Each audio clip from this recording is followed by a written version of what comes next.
अगर कोई हिंदू है और वो आतंकवादी है, वो मारता है मासूम लोगों को, उसके बारे में भी यही कहेंगे? हिंदू पहले आतंकवादी नहीं हो सकता। ये क्या बात हुई?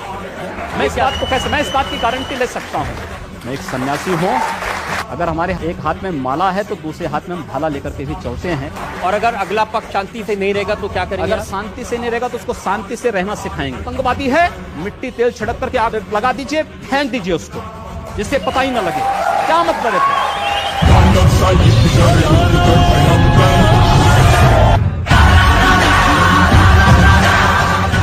ऐसा लगता है कि आप सिर्फ नफरत फैला रहे हैं, जैसे सिर्फ आग लगा रहे हैं, जैसे किसी का खून पीना चाहते हैं।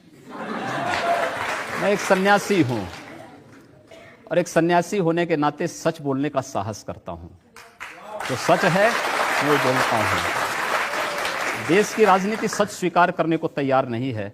मुझे लगता है एक दिन उस सच को, अपने अस्तित्व के लिए अपने उस सच को स्वीकार करना पड़ेगा। ऐसा सच आप कहते हैं कि अगर एक हिंदू का खून बहेगा तो हम 10 मुसलमान का खून बहाएंगे?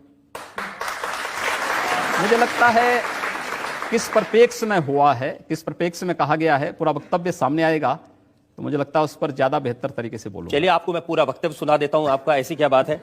ये वीडियो हमारे पास में है 27 जनवरी 2007 का, गोरखपुर में कैसे आपके मुंह से मशीन गन से भी ज्यादा आग निकल रही है, आपको सुनवाते हैं। अगर एक हिंदू का खून बहेगा तो एक हिंदू के खून के बदले आने वाले समय में हम प्रशासन से एफआईआर दर्ज नहीं करवाएंगे, बल्कि कम से कम 10 ऐसे लोगों की हत्या अवश्य करवाएंगे जो लोग किसी कतई अब बर्दाश्त की सीमाएं समाप्त हो चुकी हैं। अगर कोई हिंदुओं के घरों और दुकानों में आग लगाता है तो मैं नहीं मानता हूं कि आपको इन सब कृत्यों को करने, इस प्रकार के कृत्य करने से कोई रोकता है। बंधुओं, ये सब सीमाएं स्वाभिमान और सम्मान की पराकाष्ठा को तोड़ती जा रही हैं और आज आप सबको इसके खिलाफ अपनी लड़ाई को लड़ने की तैयारी करनी चाहिए। मैन जी पूरे फ्लो में बोल रहे हैं आप। भगवा वस्त्र पहन के, साधु का रूप धारण करके इस तरह की नफरत की बात करना ठीक है? देखिए, मैंने उस बात को कंडीशनल कहा है। अगर कोई आपको मारेगा तो मुझे लगता है कि सामने कोई मानव होगा तो उस मानव को आप ये मान सकते हैं कि आपने एक थप्पड़ मारा, आप दूसरा थप्पड़ भी सहन कर सकते हैं। लेकिन अगर सामने दानव है तो अगर मारना एक हाथ से मारता है, दूसरा हाथ से उसका जवाब भी दीजिए। मैं एक सन्यासी हूं। अगर हमें शास्त्र का प्रशिक्षण दिया गया तो शास्त्र के साथ साथ शस्त्र का भी। अगर हमारे हाथ में एक हाथ में माला है तो दूसरे हाथ में हम भाला लेकर के भी चलते हैं, जिससे समाज को शिष्ट भी किया जा सके और दुष्टों को उनके कृत्यों की सजा भी दी जा सके। एक सन्यासी का सही कर्तव्य होता है।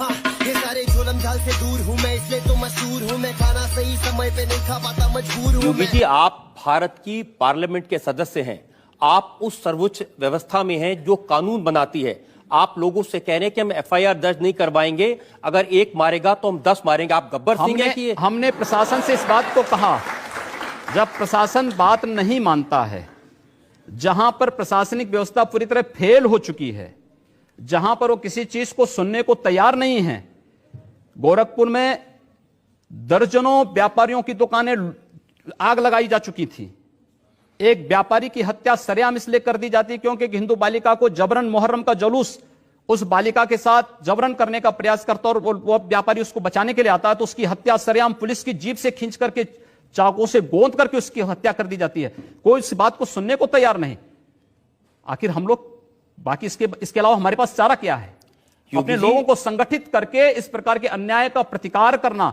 मुझे लगता है जब कानून और व्यवस्था फेल हो जाती है, जंगल राज हो जाता है, तो जंगल राज का जवाब जैसे को तैसा देने की तैयारी होनी चाहिए। मैं वापस आ गया तू फिर से डरेगा, जिस तरह फ्लॉप हुआ आप क्या करेगा, मैं पहले से फेमस। योगी जी, प्रधानमंत्री नरेंद्र मोदी कहते हैं सबका साथ सबका विकास। ऐसे विकास करेंगे लोग के घर जला के उनको मार के? हमने कहा हम पहल नहीं कर रहे हैं, हमने अपने तरीके से नहीं जलाया है। हम कह रहे हैं कोई हमारा जलाएगा तो ये निश्चिंत होकर के नहीं बैठे। आप लोगों को भड़का रहे हैं, उनको हिंसा करने के लिए उकसा रहे हैं, ये कानूनन अपराध है। मैंने ये कहा कि अगर कोई हमारा जलाएगा तो वो सुरक्षित नहीं बैठेगा। हम फिर इस बात की प्रतीक्षा नहीं करेंगे कि प्रशासन आएगा, हमारी बात को सुनेगा और फिर वह अपने तरीके से फैसला लेगा। प्रशासन रोकें अन्याय, मैं फिर कहता हूं ना कि अन्याय किसी के साथ ना हो, लेकिन हम अन्याय सहेंगे भी नहीं। I got broads in Atlanta, took the lean, the family, credit cards and the scammers. लेकिन आप ये जानते हैं कि ऐसे भाषण देना, लोगों को भड़काना, मर्डर के लिए भड़काना, कत्ल के लिए भड़काना, आग लगाने के लिए भड़काना, यह कानूनन अपराध है। ये कंडीशनल है। अगर कोई आपको मारता है, प्रशासन कार्रवाई नहीं करता है, आप हाथ पर हाथ धरे रहे मत बैठिए, उसका प्रतिकार करिए। कानून आपको इस बात की इजाजत भी देता है कि आप आत्मरक्षा के लिए कुछ भी करिए। मैं आपकी इस बात से बिल्कुल सहमत नहीं हूं, और बात आपकी सिर्फ यहां नहीं रुक जाती है, आपका अपराध और बड़ा है। आपने कहा कि अगर एक हिंदू बालिका को ले जाएंगे तो हम 100 मुस्लिम बालिकाओं को ले जाएंगे। कितनी खराब बात है। आपको लगता है कि हिंदू बालिका, उस बालिका को ले जाना उस लव जिहाद का एक हिस्सा है जो देश के खिलाफ एक साजिश है। और आज जो मैं कह रहा हूं, हिंदू शब्द को आखिर आप लोग सांप्रदायिकता के उसमें क्यों रखना चाहते हैं? वो कोई जाति नहीं, कोई मत नहीं, कोई मजहब नहीं, कोई पंथ नहीं, कोई संप्रदाय नहीं, वो तो हमारी एक राष्ट्रीय पहचान है। अगर मैं उन 100 लोगों को राष्ट्रीय पहचान के साथ जोड़ने की बात कर रहा हूं तो कौन बुरी बात है? अच्छी बात है, सबको जोड़ा जाना चाहिए। आप तो खुलेआम कन्वर्जन की बात कर रहे हैं। कन्वर्जन नहीं, ये प्रावर्तन है। कन्वर्जन वह है, एक हिंदू का इस्लाम या ईसाइयत में जाना कन्वर्जन है, लेकिन अगर एक ईसाई और एक मुसलमान वापस हिंदू में आता है तो उसका प्रावर्तन है, घर वापसी है। मुझे लगता है यह उसकी घर वापसी का हमें समर्थन करना चाहिए, क्योंकि उसको उसकी राष्ट्रीय पहचान मिल रही है। ये देश का कानून इसका समर्थन नहीं करता। दूसरा करे अपराध, आप करें तो देश का कानून धर्मांतरण को स्वेच्छा से मान्यता देता है, लेकिन धर्मांतरण को नहीं। यह धर्मांतरण हिंदू में वापस आना, अपनी राष्ट्रीय पहचान में पुनः वापस आना। इस देश में आज तो देश के अंदर जो डीएनए थ्योरी आई है, उसने इस बात को साबित किया है कि सब एक ही उससे मूल से हैं। और डीएनए थ्योरी इस बात को जब प्रमाणित करती है, तो मैं अगर उसी डीएनए थ्योरी के साथ जोड़ने की बात कर रहा हूं तो भारत की राष्ट्रीयता के साथ जोड़ने की। एक और वीडियो हमारे पास में है, और सुनिए आपने क्या कहा। हम लोगों ने तय कर रखा है कि अगर वो एक हिंदू बालिका को ले जाएंगे तो कम से कम 100 मुस्लिम बालिकाओं को हिंदू, अगर एक हिंदू को मारेंगे तो 100 को हम भी मारेंगे। आप जनता से कहलवा रहे हैं, वो एक हिंदू को मारेंगे तो 100 को हम भी। लेकिन मैं नहीं कह रहा हूं ना, पब्लिक कह रही है।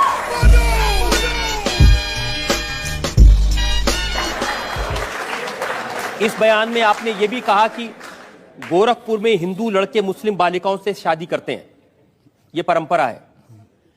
हिंदू मुसलमान, नफरत, मार काट, ये क्या शोभा देता है मंदिर के महंत को, भगवा पहने साधु को? हम कहां मार काट करवा रहे हैं? हम तो शांति से रहना चाहते हैं, बहुत शांति से रहना चाहते हैं।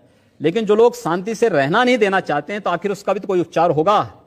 उपचार जब शासन तंत्र के साथ नहीं होता तो समाज को वह उपचार स्वयं अपने हाथों में लेना पड़ता है, और मुझे लगता है समय आ गया है जब उपचार लेना पड़ेगा।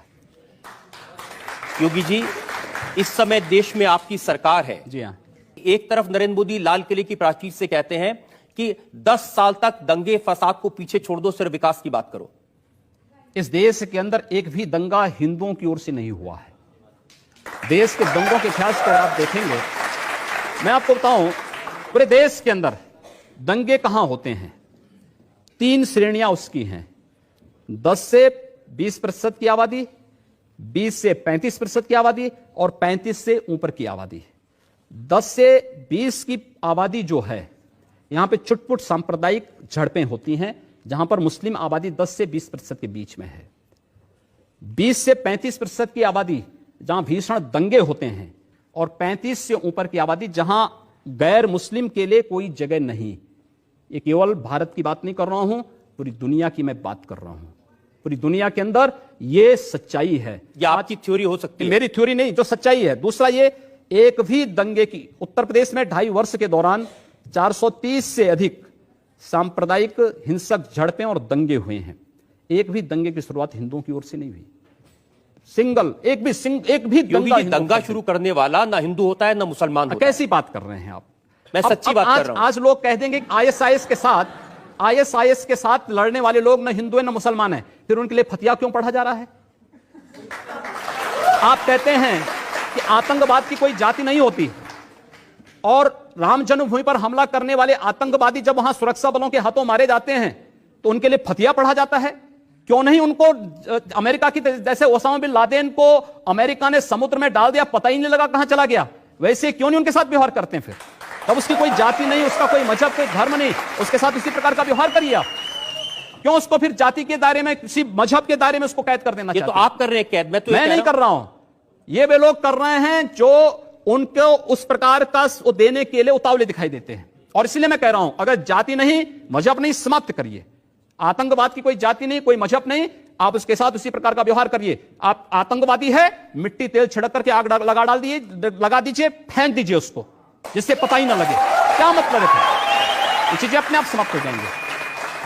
अगर कोई हिंदू है हाँ। और और वो आतंकवादी है, वो मारता है मासूम लोगों को, उसके बारे में भी यही कहेंगे आप? हिंदू पहले आतंकवादी नहीं हो सकता। ये क्या बात हुई? मैं इस बात की गारंटी ले सकता हूं। एक और, अगर है, गलत है, भारत के कानून के अनुसार जो कार्रवाई हो सकती है आप कार्रवाई करिए।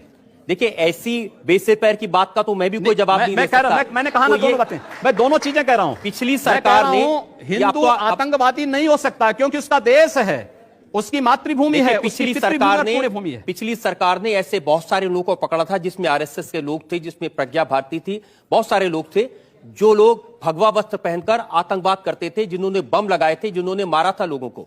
देखिए, उसमें साध्वी प्रज्ञा ठाकुर का नाम और स्वामी असीमानंद का नाम ये तब लाए थे जब, मैं आश्चर्य करता हूं, जिस मामले में चार्जशीट दाखिल हो चुकी हो, जिसमें नहीं, आप मुझे बताइए कि देखिए, ये साध्वी प्रज्ञा, स्वामी असीमानंद, ये हिंदू नहीं है या आतंकवादी नहीं है? मैं वही आ रहा हूं ना, मैं वही आ रहा हूं जिसमें इंडियन मुजाहिदीन के आतंकवादी पहले बंद थे, 3 सालों तक वे बंद रहते हैं, और अचानक सरकार परिवर्तन होती है, चार्जशीट वापस लेकर के, और फिर प्रज्ञा ठाकुर को और उसके बाद असीमानंद को उसमें जेल के अंदर बंद कर दिया जाता है। ये क्या तरीका है? अगर आपका कार्य करने का तरीका केवल इस आधार पर है, इस देश के अंदर वे लोग भी प्रधानमंत्री थे जो कहते थे कि इस देश के संसाधनों पर मुसलमानों का अधिकार है, क्या इस देश का हिंदू यहां पर झक मारेगा? क्या तरीका है? इस देश का प्रधानमंत्री सांप्रदायिक आधार पर विभाजित कर रहा है। हमने तो नहीं बांटा सांप्रदायिक आधार पर। सांप्रदायिक आधार पर आप घोषणा करते हैं कि इस देश में कब्रिस्तान के लिए आप बजट का प्रावधान करते हैं। उत्तर प्रदेश में लोग बिजली के लिए मर रहे हैं, सड़कें खराब हैं, बुनियादी सुविधाओं के अभाव में, स्वास्थ्य सुविधा के अभाव में लोग मर रहे हैं, लेकिन वहां पर उनके लिए वो सुविधाएं नहीं, लेकिन कब्रिस्तान के लिए 300 करोड़ रुपए हर साल आवंटित हो जाएंगे। क्या तरीका है? अब हम लोग नहीं आवंटित। अच्छा, आप बताइए क्या तरीका है? आपकी सरकार है, अब आप सिर्फ हिंदुओं की भलाई करेंगे? नहीं, सारी सिर्फ हिंदुओं। मैं कह रहा हूं, हम जाति, मजहब या धर्म के आधार पर भेदभाव किसी का नहीं करेंगे, लेकिन तुष्टीकरण भी किसी का नहीं करेंगे। तुष्टीकरण भी किसी का नहीं करेंगे।